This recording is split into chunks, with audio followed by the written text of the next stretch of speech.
This is Benjamin Fulford speaking on April 22nd, 2022. Recently, I've been getting letters and reading rather sort of pessimistic stuff in the alternative media or the truth media, where they seem to think that the bad guys are winning. Okay, this could not be further from the truth. But what is happening is that the English-speaking world, in particular the United States, the UK, and Canada, have become isolated from the rest of the world. This was seen last week when they had a G20 finance ministers meeting, and Janet Yellen said, let's walk out, when Russia came to speak. And so, come on, guys, let's go. And the only people who walked out were Canada and the UK. So out of the G20, 17 ignored the call. That speaks volumes about what's really happening. Now, of course, we know that Justin Castro or Trudeau is widely despised in Canada. He cannot appear in public without being heckled. He got in through a stolen election. He's a fraudulent criminal leader. The same with Joe Biden. These are facts, okay? And they try to censor the truth with Google and their other sort of internet control networks, but the truth is the truth. The real world is the real world. And what's really happening is that if you look at the UK and the US, okay, they both have these huge deficits, current account deficits, trade deficits, whatever.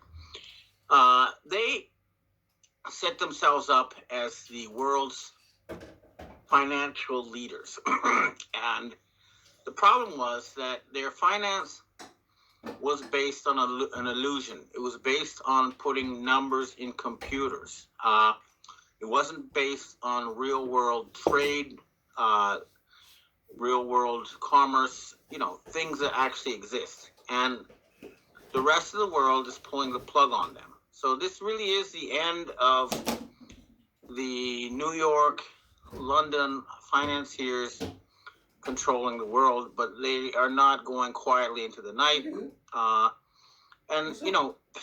Let's make it clear, this has not benefited the people of these countries.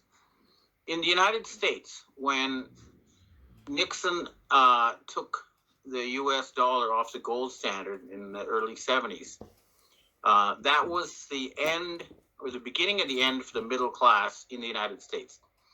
Living standards, real living standards for 90% of Americans have been dropping ever since.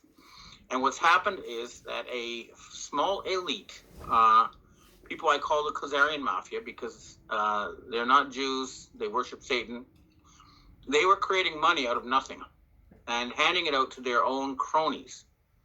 And this was a parasitical system that resulted in incredible gaps in wealth.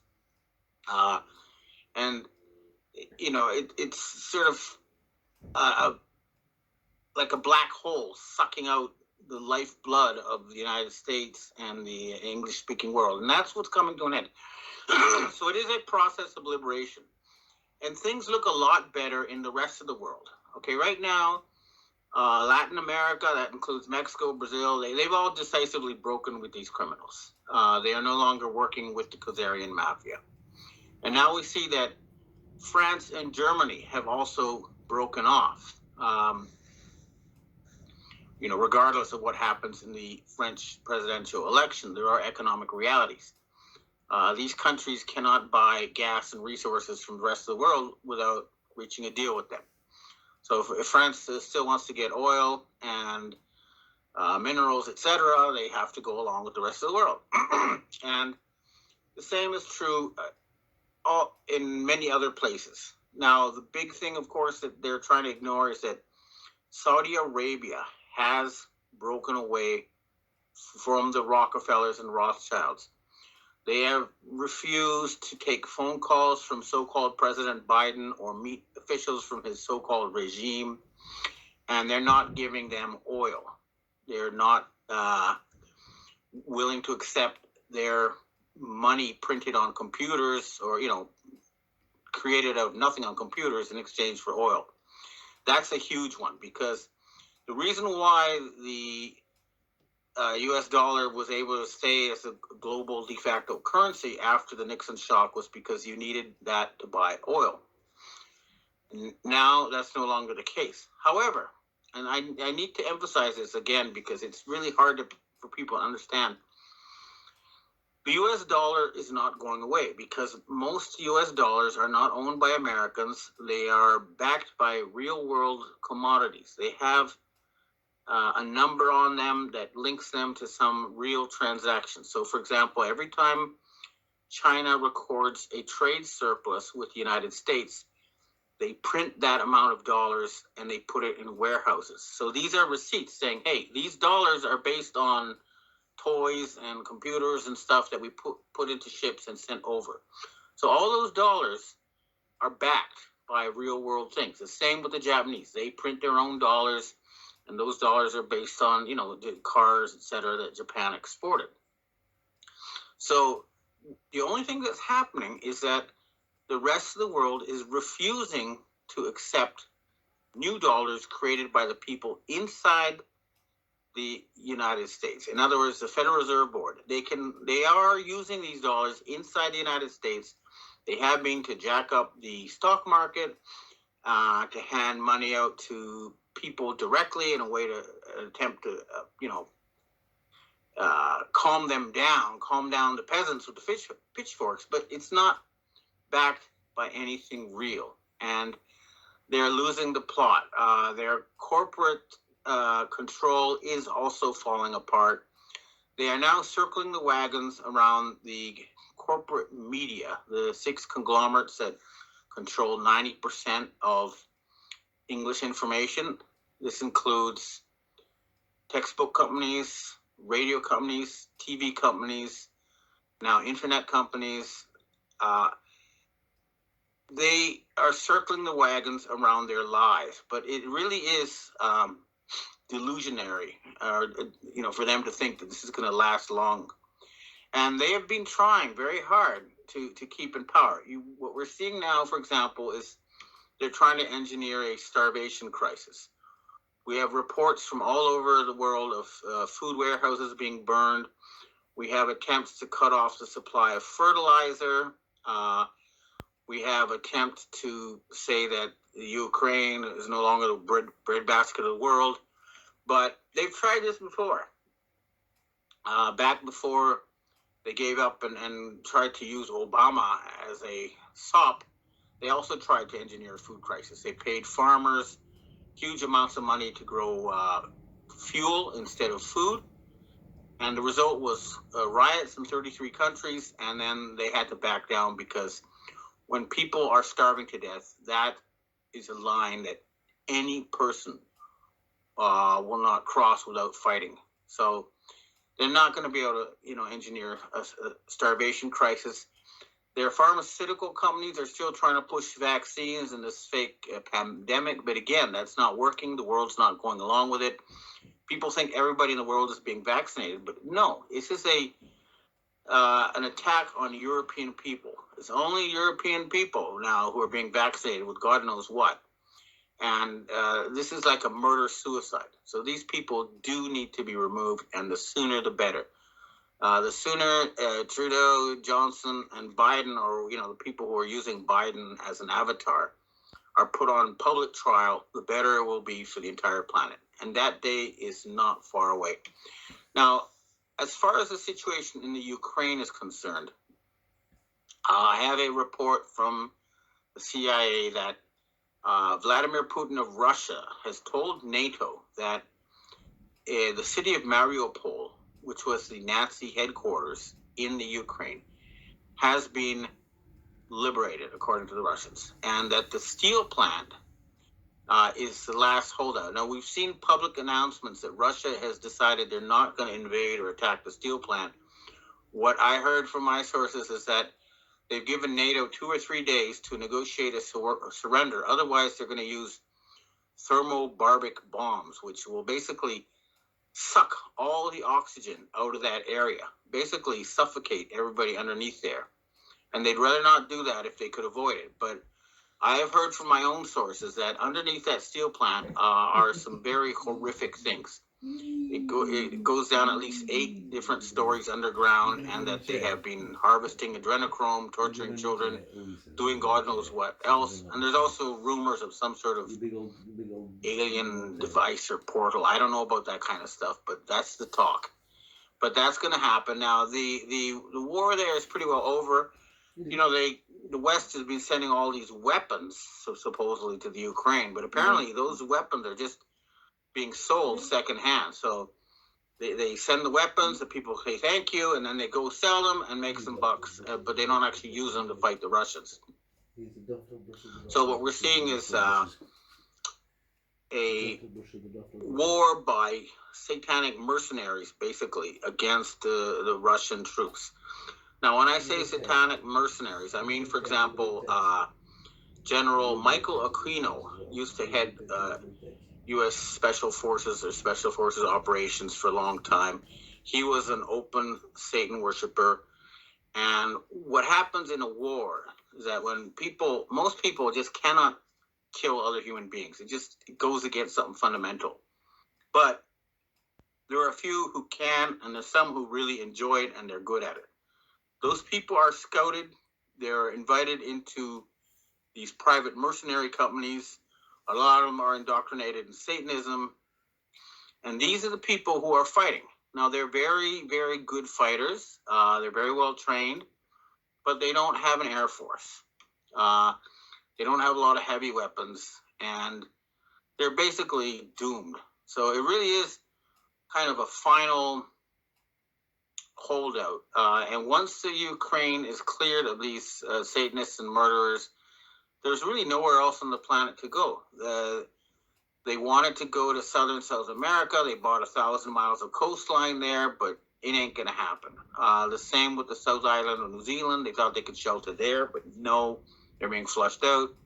Same with Australia.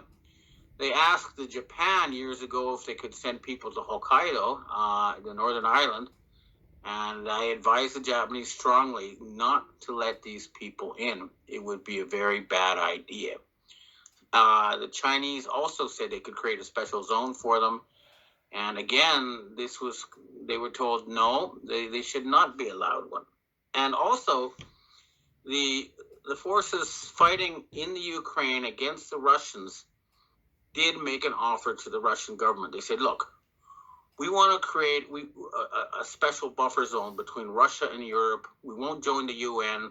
So in other words, they wanted to have a kind of a criminal safe zone where they could carry out their drug running, their slavery, their adrenochrome harvesting. There's all the world's criminal enterprises. And that's being shut down. They're shutting down the junk mail factories. They're shutting down the adrenochrome harvesting facilities and the biowarfare facilities. And again, they're trying to pretend this didn't happen, but the evidence has been sent to all the countries of the world that the United States so-called government had 336 bioweapons laboratories around the world. They were trying to kill us with bioweapons. They were trying to kill 90% of humanity. And I repeat, but it's true because I can prove it. It's now an open fact that a group of fanatics, we call them the Khazarian Mafia. They're also known as Sabbatean, Frankist Jews, and Chabad. Thought, or a group of Chabad anyway, thought that they had a God-given right to carry out the end times prophecies in the Old Testament, kill 90% of humanity and enslave the rest. And they've been trying. They've been trying very hard. They've been trying to, like I say, kill us with disease. It ain't happened. And now they're trying to start a starvation crisis. And that ain't going to happen. They're trying to start all nuclear war. And again, no. So right now, I've heard from the Russians that there are a lot of very rich Khazarian mafiosi in the Ukraine. They're living in giant estates, and they're all waiting for their Messiah. They're like so many different cults before them that said, okay, the end is coming. We're just going to wait here for our rapture, and it never happens. Okay, so no, the sky's not going to split open. Your Messiah is not going to save you. You're a bunch of criminals and delusional fanatics, and basically, you're going to die or go to jail. That's it. There's no other choice. So, the situation is looking bad if you're still like one of the hostage people. For example, a lot of the citizens of the United States and Canada right now are hostages to criminals. They're saying we're going to vaccinate you, or you can't get on the plane. You got to obey us, or you won't get your food stamps. But that's it. It's really a hostage situation. Once we remove Justin Castro and Chrystia Freeland and all those people in Canada, that will be it. And the same with the Rockefeller proxy government of Biden in the United States. And again, they're not in Washington, D.C. They're hiding elsewhere. I would say probably at this point in New York City. But, we're not sure. We're sure hunting them down. But if you look at the list of politicians who've come down with COVID-19 and isolated, in other words, they've been arrested. It's impossible to deny now. Just look at the public announcements. Never mind alternative media. Look at their own corporate media. And recently, you don't see them. When was the last time you saw Nancy Pelosi or Schiff or a lot of these other people? Now that I've said this, maybe they'll try to produce a computer graphics to say, oh, look, he's not telling the truth. But no, they're gone.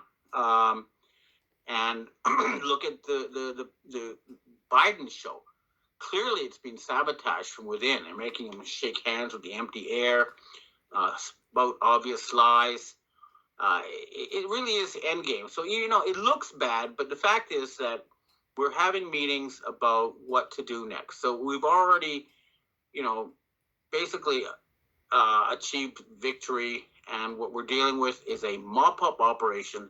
So now we really need to work on building a better world and a better system to replace the now defunct Bretton Woods regime that, basically ruled the world for the past 80 years. And there are negotiations, but we've agreed on a lot of things, and we're going to make them happen. There's going to be a jubilee, a debt write-off. There's going to be a massive campaign to end poverty and stop environmental destruction. We're going to start colonizing the universe, and this is going to happen. We're really going to do it. And, the time for talk is over, and now it's time for action. There's a lot I cannot say for strategic reasons because it's still a war, and we still don't, know what they're going to do next, and we should never underestimate these people. They've been ruling the world for thousands of years for a good reason. That is because they're very good at it. What they do is they take the very tip top of the leadership, the tip top of the intelligentsia, and either they kill them or they make them part of their group. So the problem is concentrated at the highest levels of government, especially in the West. Now, as for China, the situation there looks bad. I know they had this horrific shutdown in Shanghai, but I understand that this was an internal political battle.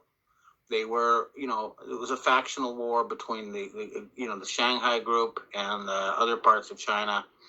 But that's being wound down now, and I know that a fundamental agreement has been reached that China, Taiwan, Japan, the Koreas, and all these places will have friendly relations. There'll be no more fake Cold War type divisions. It's all going to be one big happy family, and no one's going to be under some kind of central dictatorial control. The details are being worked out. Be patient, but despite all the negative talk and all the fear porn. For example, they were trying to, a good example is it was a huge campaign to say either that snake venom is going to kill us. And It was just such an obvious BS thing, but they coordinated, you know, a release to all the so-called alternative media to say, oh, they're going to kill us with snake poison. This is such a blatant lie. I mean, it's nonsense, okay? I sometimes buy snake drinks that have snake poison in them. If you drink it, it's actually good for you, or at least it stimulates you. It's not like being, bitten by a snake. So even if they're trying to do that, which they're not, it's just nonsense. So their stories are falling apart. Their lies are falling apart. Their whole system is falling apart. It's so obvious. We will make some more big moves. It won't be long now before the entire show is over, and there will be. I don't want to say when, but already most of the world has been liberated. Again, look at the G20. Only the UK, Canada, and the United States walked out. That means they're isolated. So the people behind the fake Biden, the people behind the Boris Johnson and Trudeau, these are probably the Rothschilds, they're isolated. The whole world is ignoring them. So it really is game over. So folks, despite all the negative stuff you're seeing, just remember, if you're in the United States, it's a hostage situation. We're going to free you, but we're trying to do it without killing lots of people. Same for Canada. Same for the UK. Now, the UK intelligence and military are on the case. That's why they canceled COVID in the UK. The only reason why they're leaving that clown Johnson in place is because the entire political class has been compromised. The opposition leader was even worse than him, but he's just a buffoon. He has no real power. Don't worry about him. And I could say the same about Justin Castro and about Joe Biden. The white hats in the military and the agencies are on the case. They're simply keeping this show going for now until a final agreement is reached between East and West on setting up the new system. Meetings are supposed to happen soon. But again, I don't want to give specific dates. There's a lot going on that I cannot talk about. But I just want to conclude by saying the good guys are winning. It's just a matter of time now. And if things look worst of all from inside the United States and Canada right now. But it's just the dark moment before liberation. Thanks. Now I'd like to take questions. We have our first question for today. If the DS are still able to if the DS are still able to chemtrail, mandate poison, storm borders, and manipulate weather, what is preventing them from implementing scorched earth tech? Please provide verifiable intel. Thank you. Well, you want verifiable intel, go to your local grocery store and see if there's still food there or not. Go outside your door and walk around your neighborhood and see if people are being killed or there's some kind of scorched earth going on or not. Ignore the fear porn on your screens and just look around your own real world. And that'll tell you what's really going on. There's no mass death. There's no scorched earth. There's no big starvation crisis. It's all fear porn on your screens. It is true these people do have some kind of weather warfare capability, but so do we. And all their attempts to create huge disasters have been stopped, okay? These are verifiable, on-the-ground facts. And the troubles on the U.S. border there, that's a war between basically the Latinos are rebelling against the cocaine importing agency or the drug dealing part of the CIA. And so there's some kind of war going on the U.S.-Mexican border. But this is not the cabal. This is an infighting between the U.S. CIA drug gang and their Latino people who are saying we don't want to obey you or work for you anymore. So they're basically they're losing control of the world drug trade. But that's about it. And there is also some anomaly going on. It's true in Antarctica and in the North Pole, but it's not at this point causing any mass deaths. There's no big flooding. In fact, it could well be that what may be happening, and I'm this is speculative, okay? Don't, but I believe that we may be getting new areas for life to inhabit created in the poles, okay? So the poles may soon be filled with life. Remember, this is a battle to increase the amount and variety of life. But to conclude, if you want something verifiable, walk out your door, use your own eyes. Don't trust fear porn on your screens. Thank you. Next question. We have our next question here. Who decides when the public announcements of Queen Elizabeth's death will be made public? Several truth tellers, influencers online have said that announcements would be an indication of success for the alliance over the globalist cabal. I have I have indirect contact with the British royals. I mean, I have handwritten things sent to me by them, and my understanding is that Queen Elizabeth is still alive.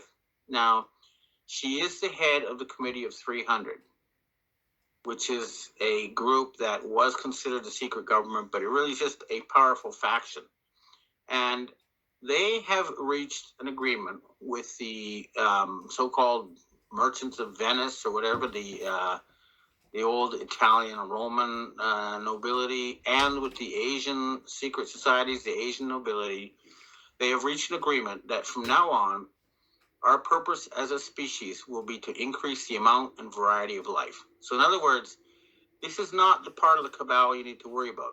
Remember, in the year 2000 election, Al Gore, who was backed by the Queen and those in that group, said, we want to fight global warming, which is, okay, it's scientific nonsense. But the point was, behind the scenes, her group said, we don't need to kill 90% of the world's population in order to save the environment. We can save the environment by paying developing countries to grow forests. And this group is not the group among the globalists that wanted to kill 90% of the population. But what we're fighting is the group that wanted to kill 90% of all humanity and enslave the rest. They've been forensically traced to the area around Lake Geneva, to the people in the Ukraine.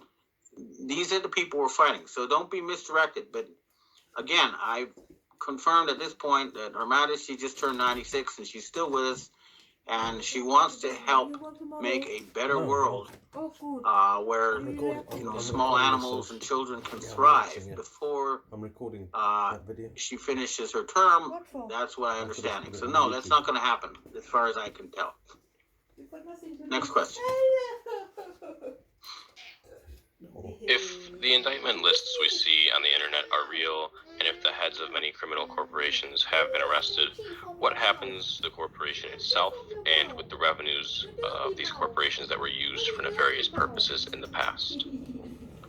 Well, if you look at any bankruptcy, you realize that the underlying good part will continue.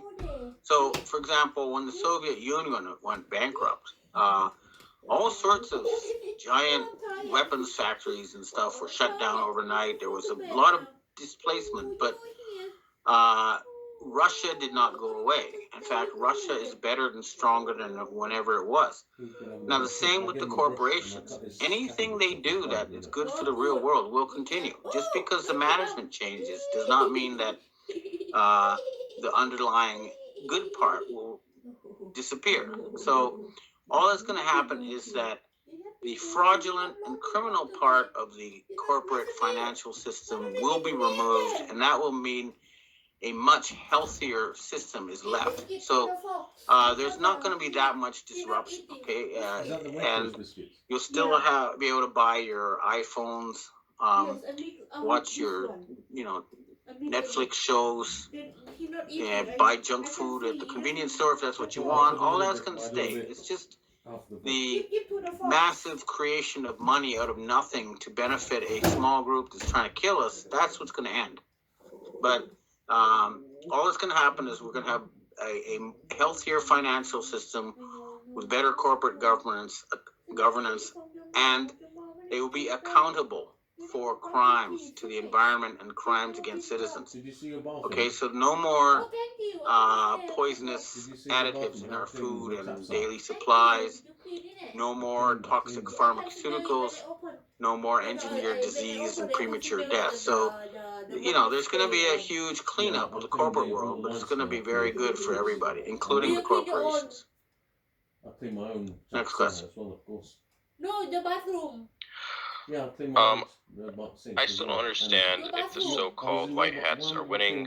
Why are we not yet seeing any positive changes in the United States? Completely filthy. The United States is a hostage situation.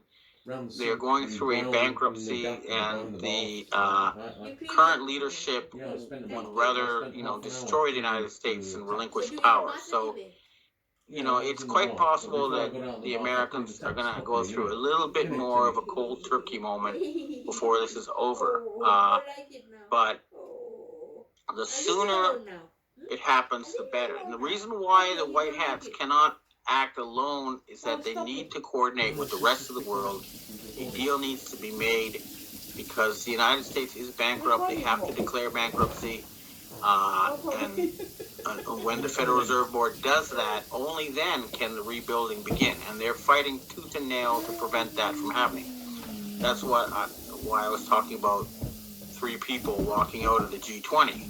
These are the people who don't want to admit they're bankrupt and that they no longer control the world's financial system. So the answer is we're going to hunker down for a bit of turbulence before this is over, but it'll be good for you in the long run. It's like going cold turkey. It's going to hurt at first, but it's going to be very good for you in the long run. For later, Okay, next question. And we have our last question for today. Now that Dr. Fauci is in Gitmo undergoing his tribunal, the COVID narrative is dying quickly. Do you know if food shortages are being implemented? Some commenters predict prepping is needed for about 2 months of probable food shortages. Others, for example, Martin Armstrong and Catherine Austin-Fitts, predict 2 years of food shortages with the resulting mass starvation in America and around the world. Who are we to believe? No, there's not going to be any mass starvation. 60% of Americans are overweight. It includes me, of course. I'm not American, but anyway.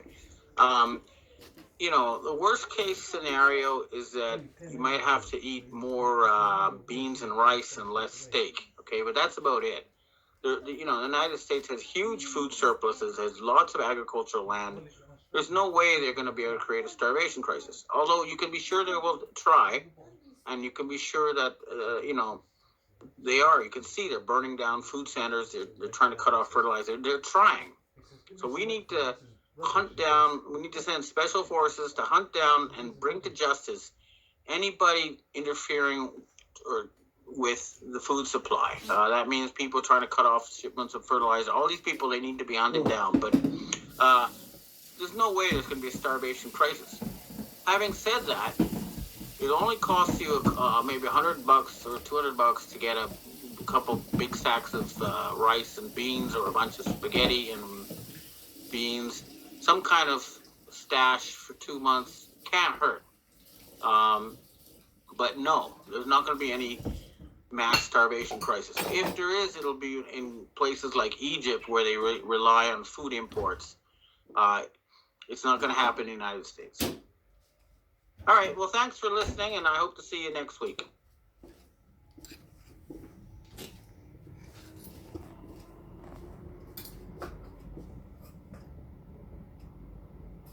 Oh.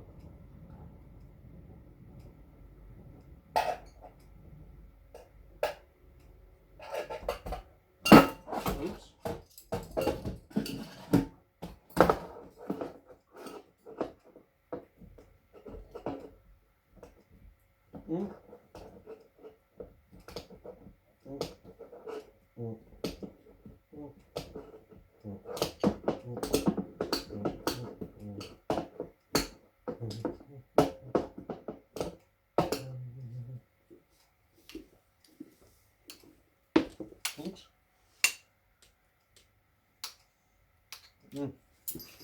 Oh dear me. Let's go and see what your Ted's doing. Hello, Ted. He's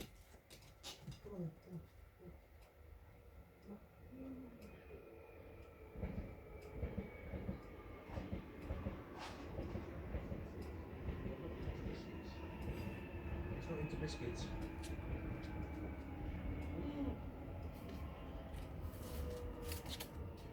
You're not into biscuits? He says, I'm not really into biscuits. I might have a crack at that. Might have a crack at a bit of pork. He's having a bit of pork. Ooh, he says, oh, that was pretty good. Ooh, I better stop that. That's done. 35 minutes. Oh, stop.